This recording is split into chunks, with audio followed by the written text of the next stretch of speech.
हर बार हर पूजा में बस एक ही चीज मांगती हूँ कि मेरी गोद भर आए, लेकिन कोई भी देवी देवता मेरी प्रार्थना नहीं सुनती। तो क्यों आऊं मैं पूजा में छोटी रानी? पार्वती बाई साहेब, ऐसा नहीं कहते। देखिए, हमें जो भी मिलता है या जो नहीं भी मिलता, उसमें किसी देवी देवता का दोष नहीं है। वो तो हमारे कर्मों के अनुसार हमें फल मिलते हैं। लेकिन जरूरी बात तो ये है कि हमें जो मिला है भगवान की कृपा से उसे स्वीकार करें। और ये जरूरी नहीं है कि कोख से पैदा करने वाली ही माँ होती है। मालेरा और मुक्ता, आपके भी तो बच्चे हैं पार्वती बाई साहब। देखिए, यहाँ जितने भी बच्चे हैं सारे के सारे हमारे ही हैं, भले ही हमारी कोख से पैदा ना हुए हों। जो उस परमात्मा ने हमें दिया है सब अपना ही है पार्वती बाई साहब।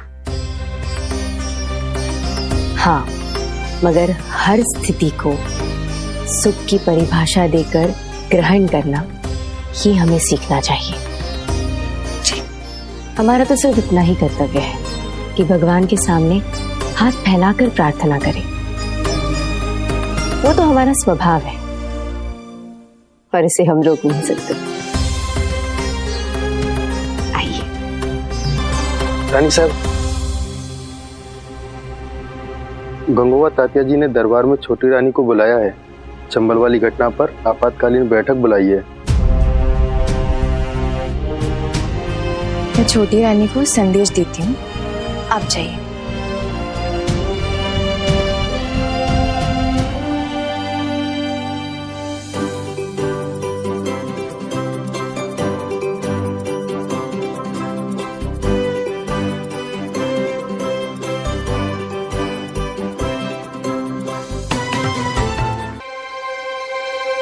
आई, आज हम बच्चों का दिन है ना? हाँ बिल्कुल। मतलब आज हमारी हर इच्छा पूरी होगी? हाँ होगी, लेकिन इच्छा जायज हुई तो।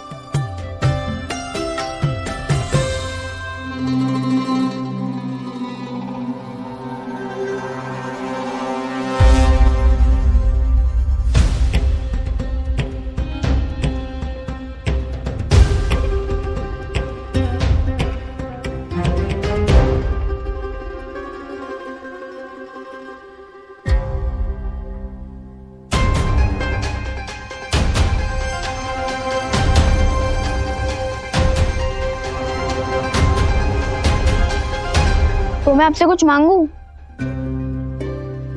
क्या मांगना है तुम्हें मालेरा? ऐसे नहीं, पहले आप हमें वचन दीजिए कि जो मैं मांगूंगा वो आप मुझे दोगे।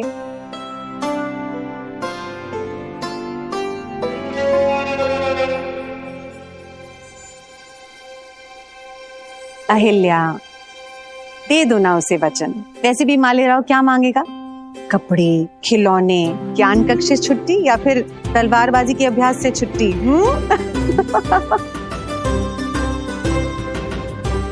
चलो ठीक है, दे दिया वचन। बोलो, क्या चाहिए तुम्हें? समय, समय चाहिए आपका। आज आप पूरे दिन हमारे और मुक्ता के साथ ही रहेंगे।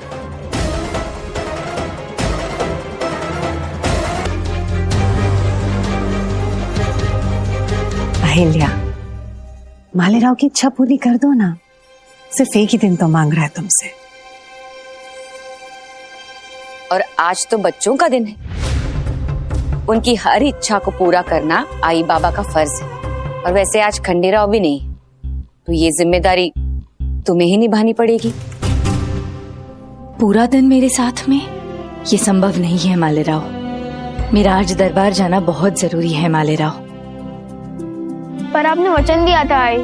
हाँ मालेराव, मैंने दिया था, लेकिन तुम जानते हो ना, तुम्हारे बाबा साहेब यहाँ मालवा में नहीं है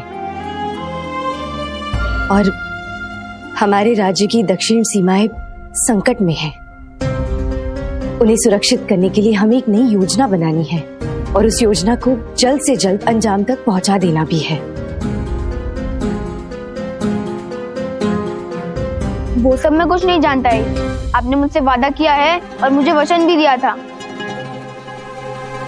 मालेराव, साथ में मैंने ये भी कहा था कि तुम्हारी मांग जायज होनी चाहिए। आप मेरी इतनी सी बात नहीं मान सकती आई। और अगर आपने अपना वचन पूरा नहीं किया तो मैं आपसे कभी बात नहीं करूंगा।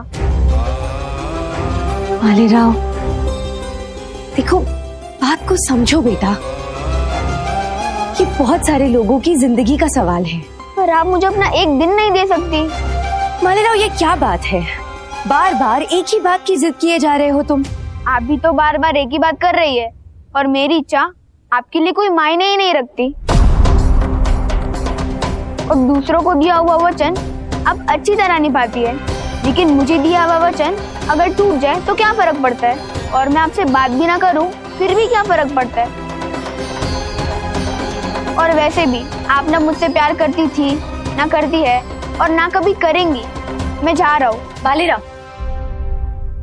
मेरी बात सुनो। मैं दरबार का कामकाज खत्म करके आती हूँ, उसके बाद मैं तुम्हें घुड़सवारी के लिए ले जाऊंगी। ये मेरा वचन है।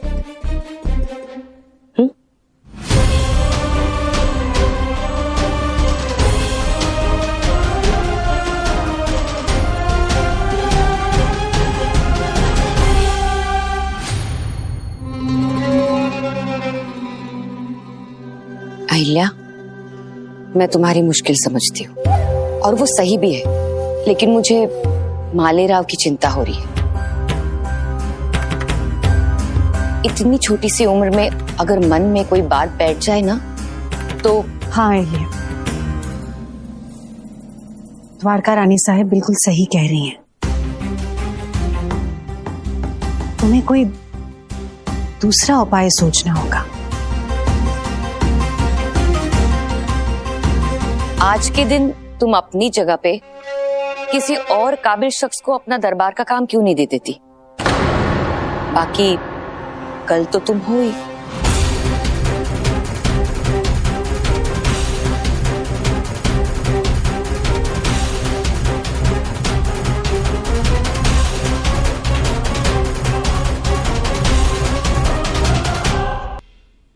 मालेराव, उठो और चलो मेरे साथ। नहीं, आप जाइए। आपको जहाँ जाना है। आप झूठ बोलती है और आप झूठी है। नहीं मालेराव, मैंने तुम्हें वचन दिया है कि आज का पूरा दिन मैं तुम दोनों के साथ बिताऊंगी। चलो।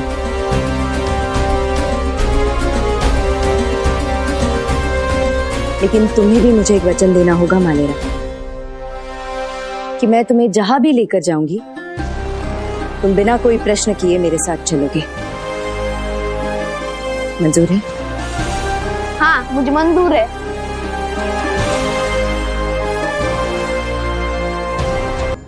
बड़े सूबेदार जी और छोटे सूबेदार जी हैं नहीं। छोटी रानी साहिबा दरबार में आ नहीं रही तो हमारी समस्या का समाधान कैसे निकलेगा? देखिए, छोटी रानी साहब अपने बातों की पक्की है, वो यहाँ जरूर आएंगे। आप थोड़ी धीरज रखिए, कुछ समय बाद वो। समय हमारे पास है नहीं। वहाँ एक एक पल मौत के साए में जीना मुश्किल हो रहा है। पता नहीं कब किसकी जान। ऐसा नहीं होगा, छोटी रानी आएंगी भी और इस संकट से हमें मुक्ति भी दिलाएंगी। आप धीरज रखिए। कितना धैर्य रखिए? छोटी रानी साहिबा कब आएंगी? छोटी रानी पधार रही हैं।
सारा दांव उल्टा पड़ गया।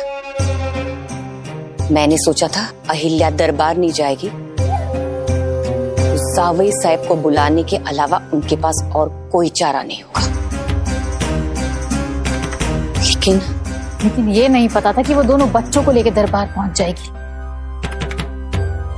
यही तो उसकी खासियत है, वो हमेशा ऐसा कुछ करती है जो हम सोच भी नहीं सकते। मैं नहीं जानता कि मेरा पूछना कितना सही है, लेकिन आज आप राजकुमार और राजकुमारी के साथ दरबार में। एक ही तो समय है तो कुछ ही बाबूजी, एक ही आई है और एक ही रानी। हर धर्म को पूरा करने की कोशिश कर रही हूं मैं। एक आई बनकर अपने बच्चों की इच्छा भी पूरी करनी है और एक रानी बनकर अपनी प्रजा की जरूरत भी।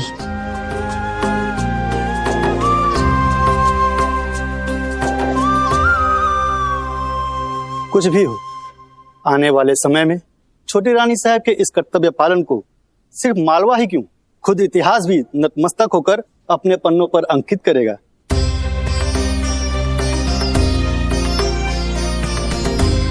लोग उदाहरण देंगे कि ऐसी विकट परिस्थिति में भी छोटी रानी ने न सिर्फ परिवार बल्कि राज्य कार्य को भी प्राथमिकता दी है।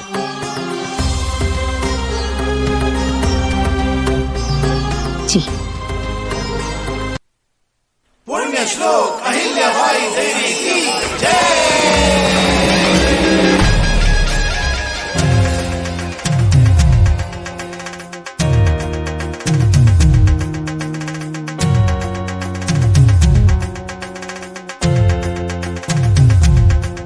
लेके सदा सुमन चरणों में नमन, हे माता करे हम तेरा वंदन। करुणा से भरी थे परम शिव भक्तन, भारत की नारी रत्नों में तुम रतन।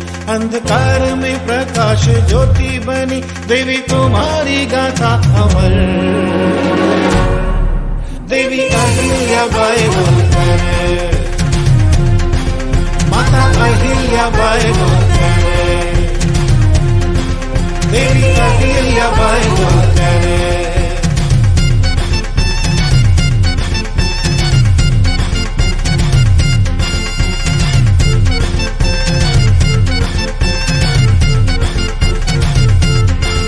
जब था अज्ञानता का अंधेरा, आएगा ना लगता था सवेरा। था भ्रमित मार्ग जीवन के पथ का, हर कदम पर निराशा का डेरा।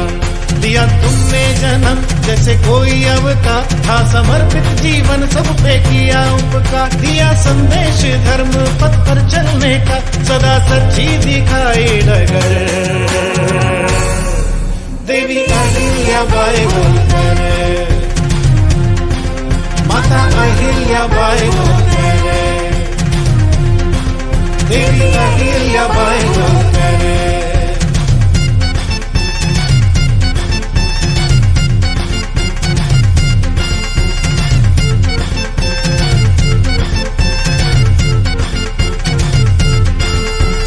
माता वीरांगना नारी, कांप उठे दुश्मन जब तुम हुंकारी। मन में ममता के सागर समाए, न्याय की देवी सदा हितकारी। तुम में दुर्गा लक्ष्मी शारदे माँ का रूप, छाया करुणा की भक्तों में खुशियों की धूप। हो मराठा की शान, तुम हो भारत का मान, रखना आशीष सदा हम पर। लेके सदा सुमन चरणों में नमन, हे माता करे हम तेरा